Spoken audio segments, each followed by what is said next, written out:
Welcome to the class, guys. This is yet another exciting class in networking, which is the last video of networking section. And as usual, if you are well aware of these concepts, if you have done certifications like CCNA, then you can skip this class, or else if you're a very beginner or if you want to refresh your subject, then you can continue ahead watching this video. So what is TCP three-way handshake?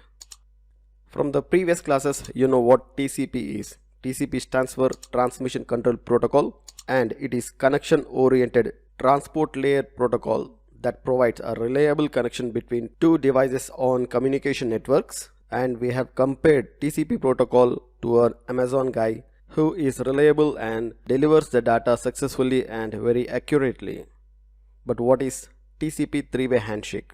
In order for two devices to communicate over networks, there should be a connection established, and this TCP three-way handshake helps or describes how connection between two devices is established before communicating or before transferring data to each other. And in order to explain you TCP three-way handshake, let me take a scenario where two persons talk to each other in real life. In this diagram or in this picture, and please don't curse me with these images, I have made myself and I am not good at diagrams. So as per the image, the man in the red color, Mr. Kiran, wants to talk to Mr. Anthony, who is in yellow color. So how does the communication takes place? So Mr. Kiran talks to Anthony. Hello Mr. Anthony. So obviously Mr. Anthony will reply, hey Kiran, what's up man? Hey man, I need a financier for my new movie. Can you help me? After listening this, Mr. Anthony should either run away or should start communicating saying, yes, I know and I can help you. It means that there are two possibilities. Either the yellow person will terminate the communication and will go away, or else the communication will continue or the conversation will continue. And similarly, in the networking world or communication world, two communicating devices will communicate by establishing connection between each other, and the establishment process is TCP three-way handshake. TCP three-way handshake is a duplex communication, means both the parties can send the data to each other, but there has to be an established communication. And yet again, it can be compared like you call your friend on your telephone, and when you dial the number, you will hear a ringtone. The ringtone is nothing but your TCP three-way handshake. After your friend answers the call, you will do the conversation with him. So in order to understand TCP three-way handshake, first you have to understand how TCP looks, and that is TCP header format. Means how TCP header looks. You know, at each level in OSI model, headers are added to the data.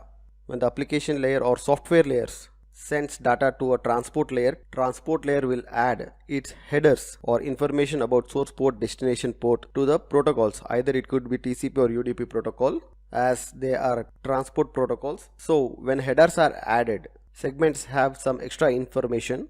So you have to understand how TCP header look like. And this is the scary image of TCP header. This is the format of TCP header, and don't get intimidated by looking this image. So let us start understanding what this image means. If you see this portion, the first portion, it has two parts, source port and destination port. The length of two portions together is 32 bits, source port 16 bits and destination port 16 bits. So transport layer adds information of source port, that is sender's machine port number, and the destination port. If you are communicating with a web server, the port could be like 80 or 443. So it will add both the port numbers. So second field is sequence number, which is 32 bit. So what is a sequence number? Sequence number is a 32-bit number that is used for numbering the TCP segments. You know, a transport layer data packets are called as segments. So in order to identify or in order to number each segment, a unique sequence number is used, and this first time when you are handshaking, this sequence number is called as initial sequence number or ISN. As said, sequence number is 32-bit number. It could be anywhere between 2 to the power of 32 minus 1. and the below field is acknowledgement number, and this is yet again 32-bit number used for indicating the next sequence number that the sending device, the device which is sending, is expecting from the other device which it has received. Say for example, PCA has sent sequence number 500, so acknowledgement number from PCB to PCA is 501. Next is header length, which is a 4-bit field that shows the number of 32 bits in the header. It is also called as data offset field. Next we have a reserved field. Reserved field is a 6 bits in length, and as the name implies, it is reserved for future use. And now we have 6 flags over here. Each portion is 1 bit in length, and these flags are called TCP flags or control bit flags. As TCP is a connection oriented protocol, meaning the connection must be reliable and acknowledged. In order to give that reliability or make this connection reliable, control bits govern the entire process of connection establishment, transmission of the data, and finally the connection termination. So as you can see, each bit has its own function, and bit has to be enabled. It is only a single bit or a 1 bit. If the bit is 0, it means that the flag is disabled, and if the bit is 1, the flag is enabled. And as you can see in the image, TCP header format have 6 control bit flags or TCP flags: URG, ACK, PSH, RST, SYN and FYN. So what is URG flag or urgent pointer?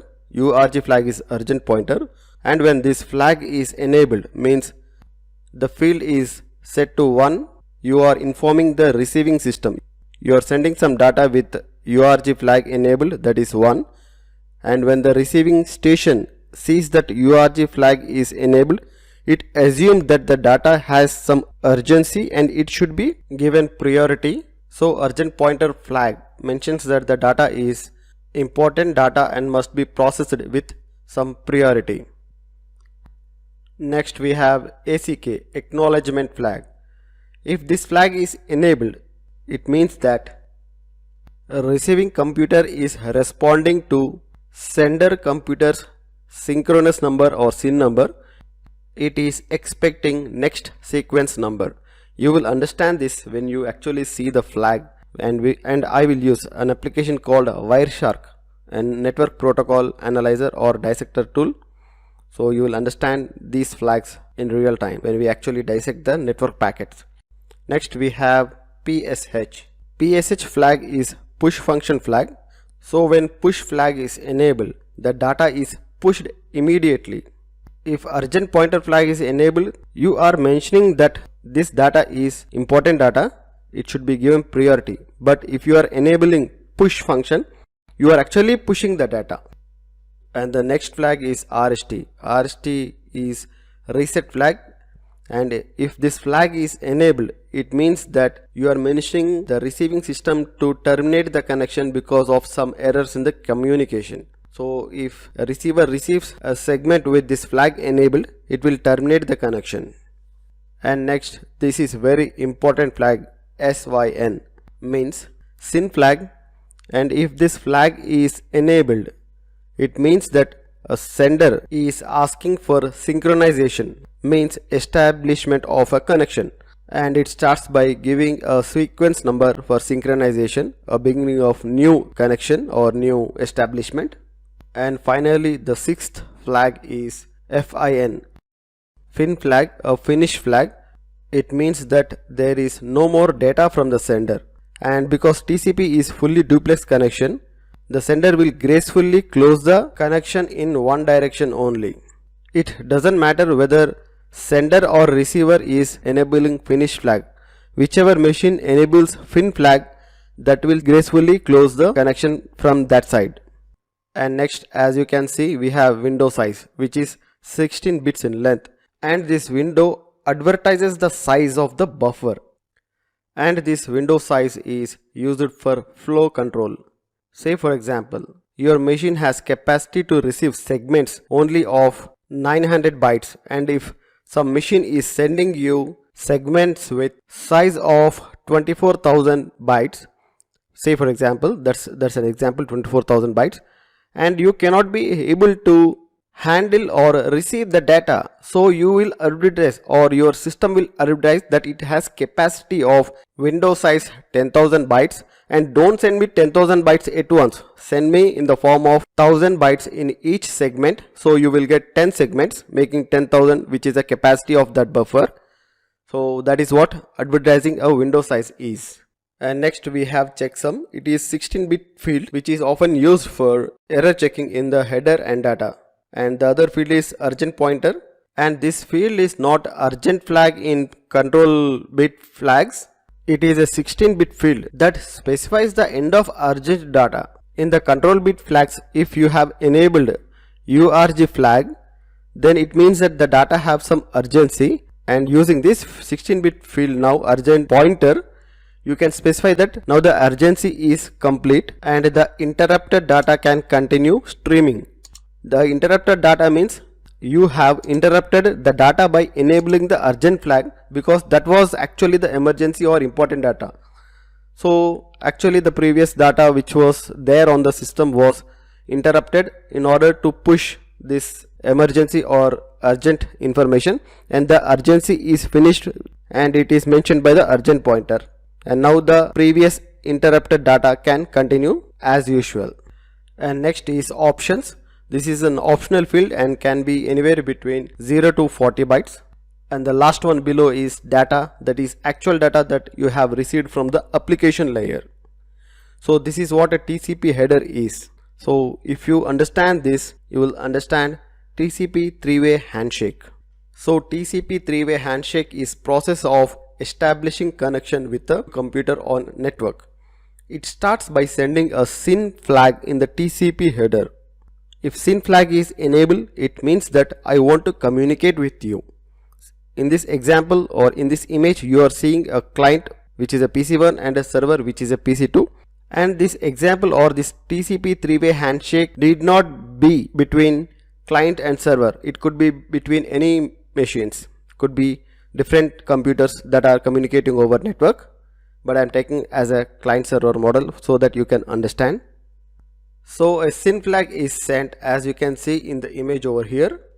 It means that client PC1 is asking for synchronization, and synchronization means the connection itself between two computers. So PC1 is asking for synchronization. Hey PC2 or server, can you open a connection for me? Now PC2 or server will respond with SYN plus ACK. Means in the TCP header both SYN and ACK flags are enabled, rest all flags are set to 0. So the acknowledgement is sent from the server or PC2 in this example, and by acknowledging that I am ready to open connection for you. And now again the acknowledgement is sent from the PC1 or client in this example, saying thanks, so let's start communicating with each other.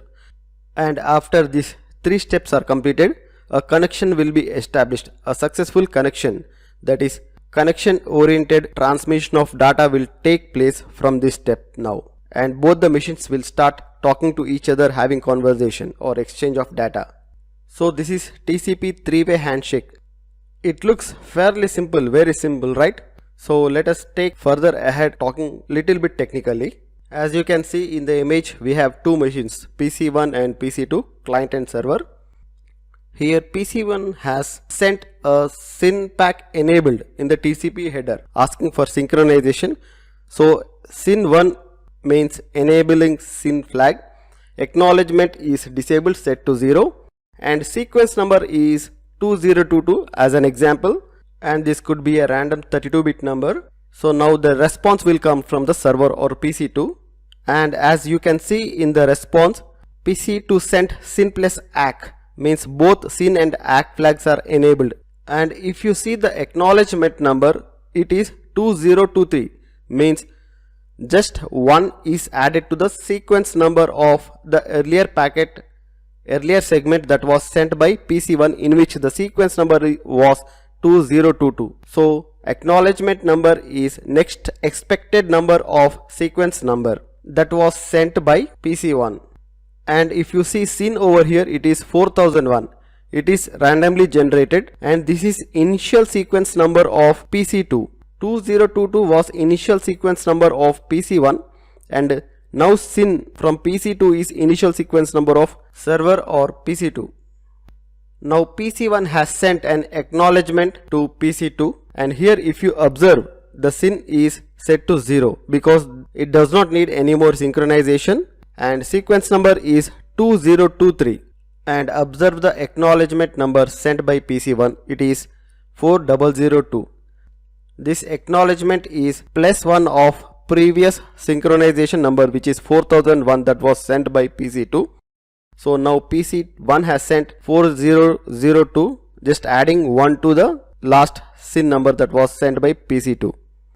The connection is established from here and data transfer will take place, and you can easily remember this SYN-ACK numbering using simple formula.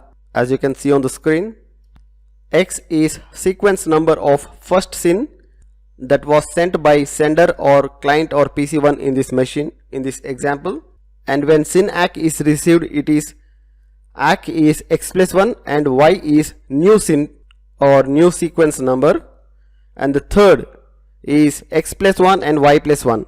So X+1 is 2023 and ACK is 4002. So for beginners, let me show you this example one more time in the visual format.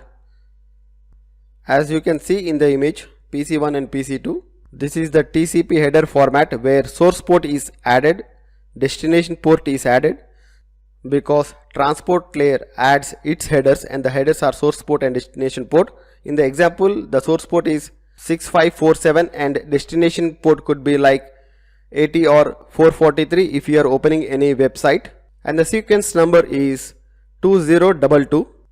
And in this header, SYN flag is enabled asking for synchronization. Window size is 24,000, advertising its window size, and down below you have data sent by the application layer. And now if you see a response from server, that is PC2, the TCP header will look something like this, and this time the source and destination ports are reverse of the previous segment it was received. So now source port of server is 80 or 443 while the destination port is source port of the sender, that is PC1. Sequence number is 4001, which is randomly generated, but the acknowledgement number is 2023, which is 2022 sequence number of previous segment plus 1 is the acknowledgement number which server is sending to PC2. Now here both SYN and ACK flags are enabled and server 2 is advertising its window size. Option is optional and MSS is maximum segment size. It means that my window size is 64,000, but don't send me 64,000 bytes in one segment. Send me one segment of 900 bytes. So total segments I can receive is 64,000 divided by 900. That is, if you calculate, it is nearly 71. So I can receive 71 segments to fill my buffer. And finally you have a data again that you received from the application layer. And next you see the acknowledgement sent by PC1. It looks like this. Again the source port is 6547, that is the source port of PC1. Destination port is 80 or it could be 443. Sequence number remains same, but the acknowledgement is incremented by 1 because it is expecting the next sequence number, which is 4000 plus 1 is 4002, and now SYN is set to 0 while acknowledgement is set to 1 because this is an acknowledgement, and the window size is 4000 as an example. And from here the connection is established and the data transfer will take place. So let me show you all this in an application called Wireshark. So let me install the Wireshark. Open your favorite browser and in search engine google.com type download Wireshark and download the application from the main page. I have already downloaded the Wireshark application and you can see it is on my desktop. Now installation is fairly simple. Double click to begin the installation process, and this is the UAC pop-up. for the installer, for the Wireshark installer, and this is for 64-bit Windows, and click on yes button to continue the installation process. Welcome to Wireshark 3.6.1. click on the next button to continue the installation. I guess no one will read this license agreement, but you have to read and you have to agree before continuing, so I have noted it. So again click on the next. So let me hit on desktop icon, Wireshark desktop icon, to have an icon over here that's of Wireshark. Now click on next button again. So Wireshark is going to install at the location C program files, and the folder name is Wireshark. Click on next. We have an icon over here now.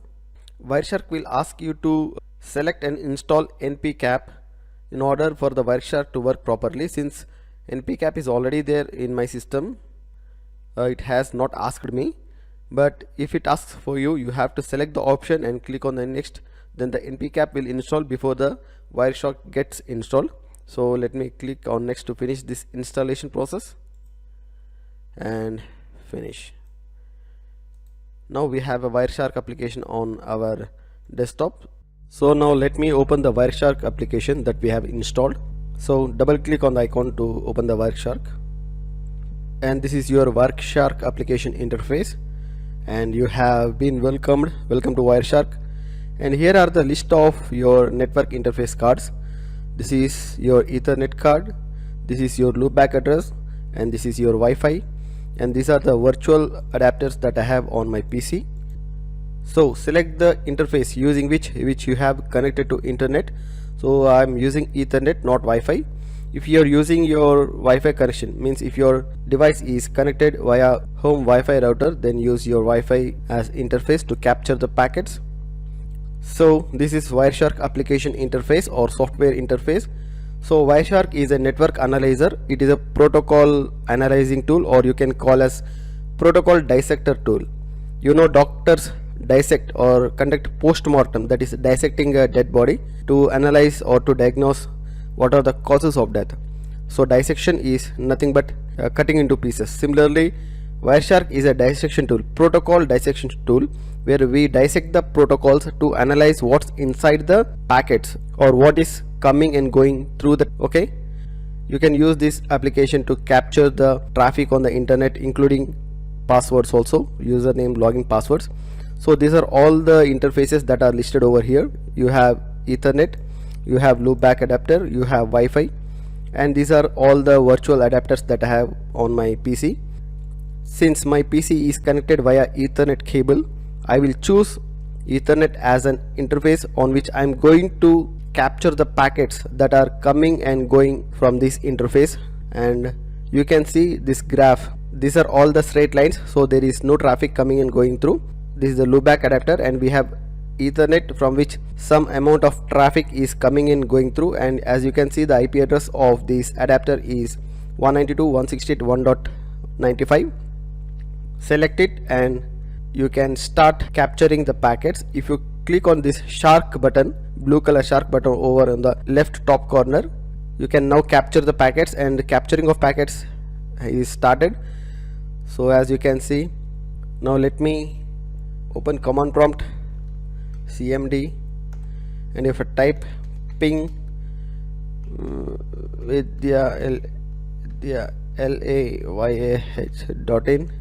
vidyalaya.in, I'm sending a ping request which is ICMP protocol. So I have sent 4 ping requests, and as you can see over here, we have a echo ping echo reply which is ICMP packets.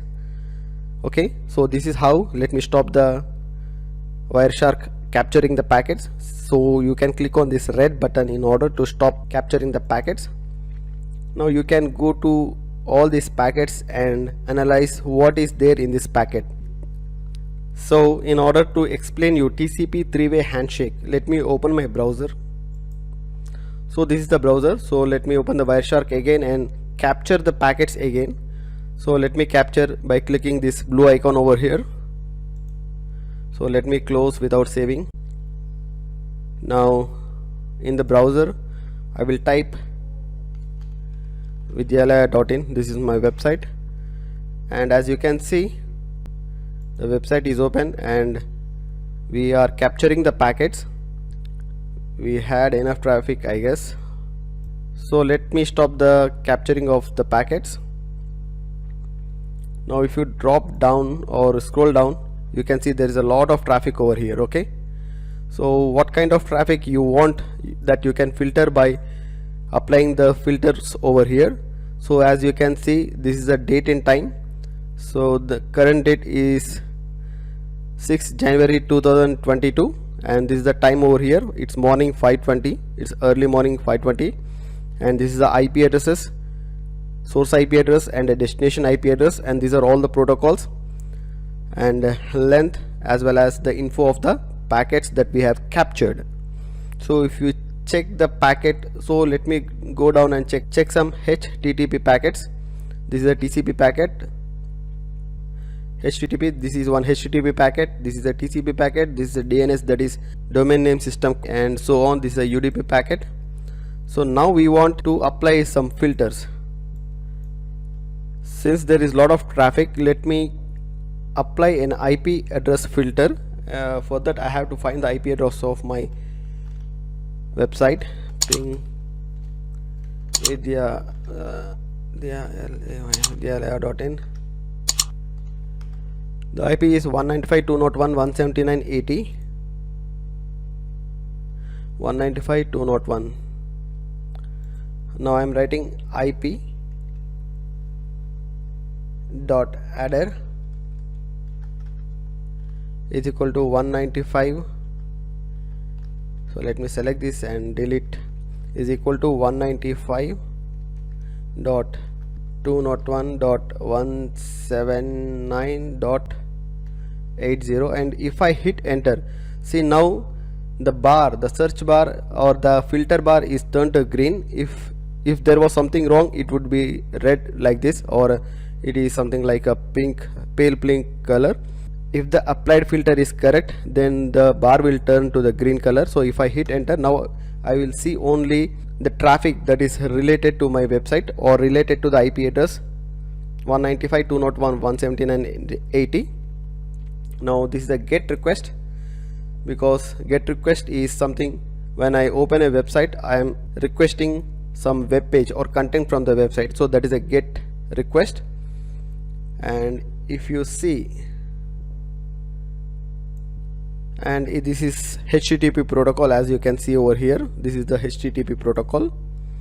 This is the GET request, and the host is vidyalaya.in, connection is keep alive, and the user agent is Mozilla 5.0, from which Windows NT version 10 64-bit, and I have used Chrome to open the website, Google Chrome, and so on.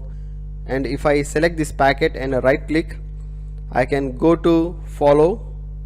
This is the option follow, and if I click on TCP stream, you can see what I have requested and what I have sent and what I have received.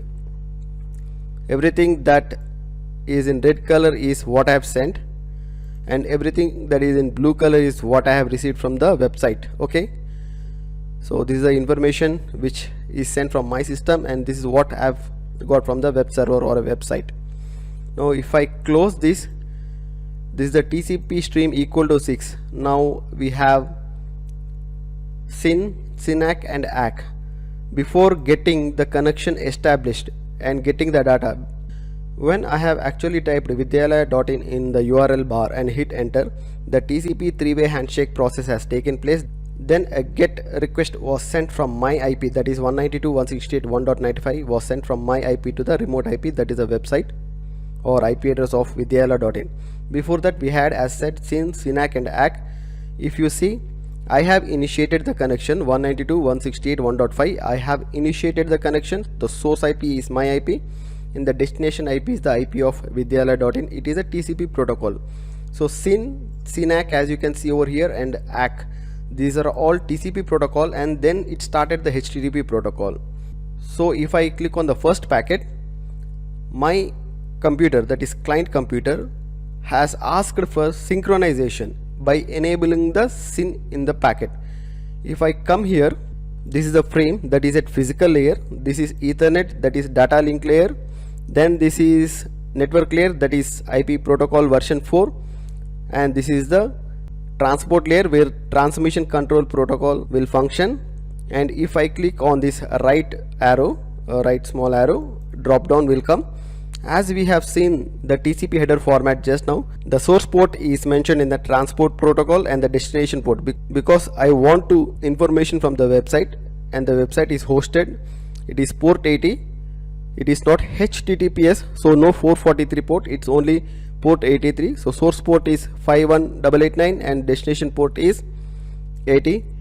And if you come down, this is the sequence number, relative sequence number is set is 0, but the raw number is 23698 something something something 204. Okay, so this is the sequence number, no acknowledgement number is there. So if I open the flag, so as you can see in the TCP header, source port is mentioned, destination port will be mentioned, sequence number, acknowledgement number, and so on.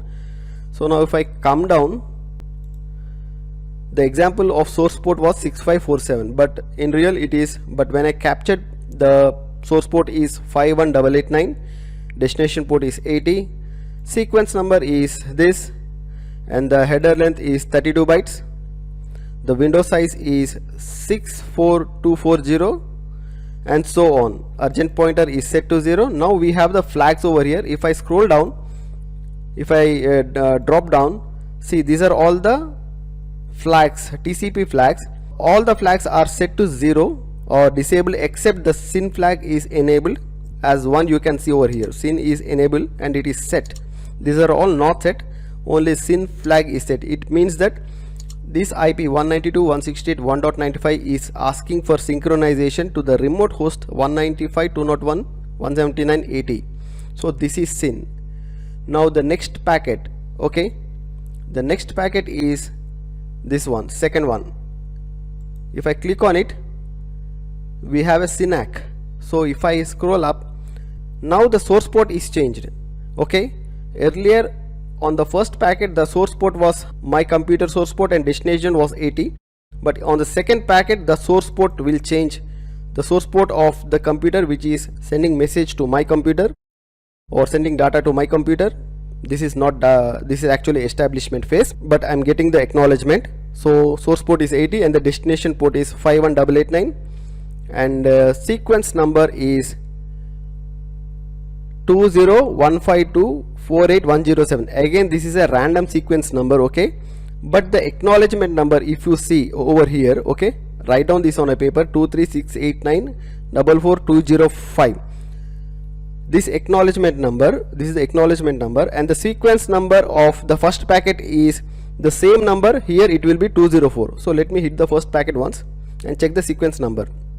As you can see, sequence number is 23698444204, and here the acknowledgement is same number except 1 was added to the sequence number of the last packet.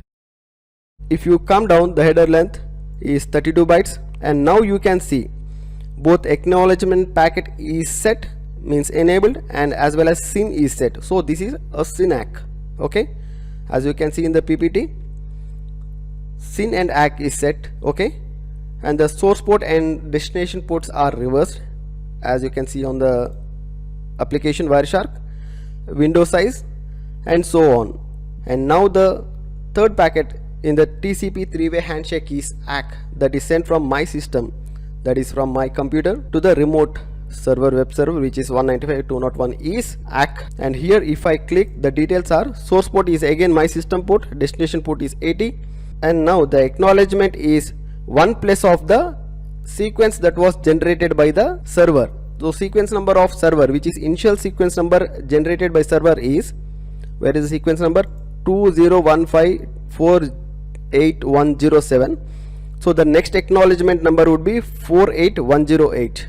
So in the ACK it would be, where is it, 48108 acknowledgement number. And again all flags are unset except the acknowledgement flag, which is set, which is enabled. And down below you have some other information like window size, calculated window size, window scaling factor, checksum, urgent pointer, and so on. Okay, from here the connection was established, and From the fourth packet, the data between two computers started exchanging. Okay, so that is TCP three-way handshake, guys, and you have seen TCP headers. Now we are going to look about UDP header. As you know, UDP stands for User Datagram Protocol, and it is also a transport layer protocol which is part of UDP protocol suite, which is often referred as UDP/IP suite. You know, TCP protocol suite is TCP/IP, and while UDP protocol suite is UDP/IP suite, and it is unreliable and connectionless protocol. So in order to exchange the data, send and receive the data, there is no need or no requirement for a connection to established like TCP. We have already taken the example of newspaper guy just throwing newspaper into the house and he goes away. There is no reliability on the data we receive. However, UDP is also used in transport layer protocol like for computer gaming, voice, video communication, conferences, and so on. So UDP header is 8 byte fixed and it is a simple header, while TCP, I forgot to mention, TCP header size is 20 to 60 bytes and UDP header is fixed 8 bytes. And as you can see in the screen, it has source port, destination port, length and checksum. Source port is 16 bits, destination port 16 bits, length is 16 bits and checksum is 16 bits. You know what is source port and what is destination port already, that you have seen in TCP header format, and length is the length of UDP including the header and the data. It is 16-bit field and the checksum is 2 bytes, that is 16 bits field long. So this is header format of UDP, User Datagram Protocol. So that's it in the class, guys. Thank you for watching the video and do subscribe to the YouTube channel INSECTECHS.